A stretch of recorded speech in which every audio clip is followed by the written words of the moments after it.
quiet Saturday. You sit down to relax. Suddenly, daggers.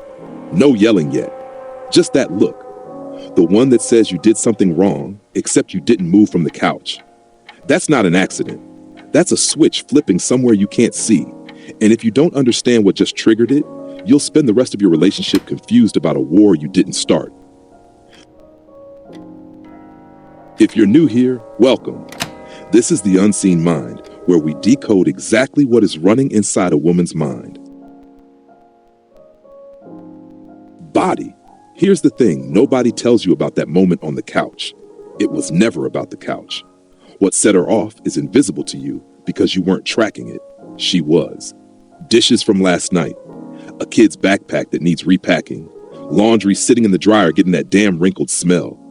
None of it's loud, but it runs in the background of her mind like 40 tabs open at once. Psychologists call it the mental load. Not the doing of tasks, the constant tracking of them. Even in households where chores get split evenly, the mental load rarely does. She's not just tired from doing things. She's tired from thinking about things, even sitting still. So when you sink into that couch completely present, doing nothing, to her that's not relaxation, it's a demonstration. A live picture of what it looks like to have a brain that isn't running 40 tabs. Watching that while her own mind is still sprinting doesn't feel peaceful. It feels like a slap she didn't ask for.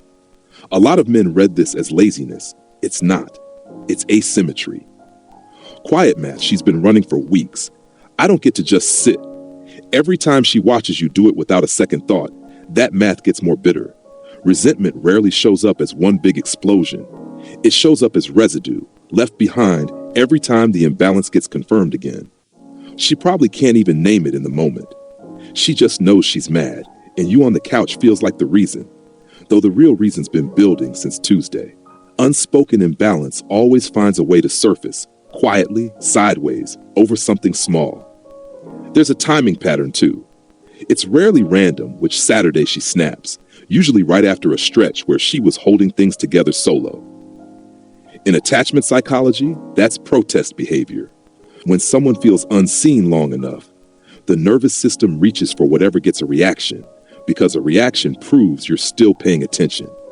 Watching you relax right after that stretch isn't bad luck. It's the pressure finally finding somewhere to go. There's a deeper layer too, and it's about identity, not chores. A lot of women were raised, explicitly or by watching their own mothers, to believe rest has to be earned, that stopping before everything's done is a kind of failure. Watching you break that rule effortlessly, without even noticing you're breaking it, can stir something close to grief. Grief for never learning how to just sit down.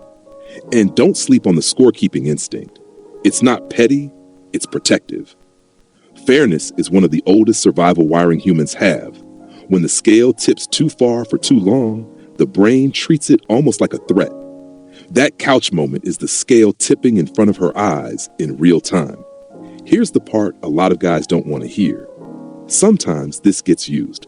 Not by everyone, not always, but guilt is a hell of a lever. Once visible frustration reliably gets you jumping up and apologizing, that reaction gets reinforced. That's not calling every woman manipulative, that's basic behavioral psychology. Whatever gets a response gets repeated. If your relaxation reliably produces her anger, and her anger reliably produces your compliance, you've built a loop neither of you designed. Somebody has to name it before it runs the relationship. So what do? Not grovel. Not perform busyness every time she walks past so she never catches you sitting. That's theater, and she'll clock it fake inside a week. What actually shifts this is making the invisible visible. For both of you, noticing what she's carrying before she has to announce it. Taking something off her plate as a habit, not a reaction to her mood. And when you do sit down, doing it without the guilt flinch, guilt without change fixes nothing. It just teaches her that guilt is the only language that reaches you. The real move is closing the gap between what you notice and what she has to say out loud. Every time she has to ask, the mental load ticks up again. Now she's managing the house and managing you, managing the house. The goal isn't a stopwatch perfect split. It's making sure rest in your house isn't something one of you has to fight for while the other just takes it. If this one hit close, watch the video linked right after this. It goes even deeper into why silence in a relationship is louder than any argument you'll ever have. See you back here tomorrow. Here's what I want you to sit with tonight. When's the last time you noticed what she was carrying before she had to tell you?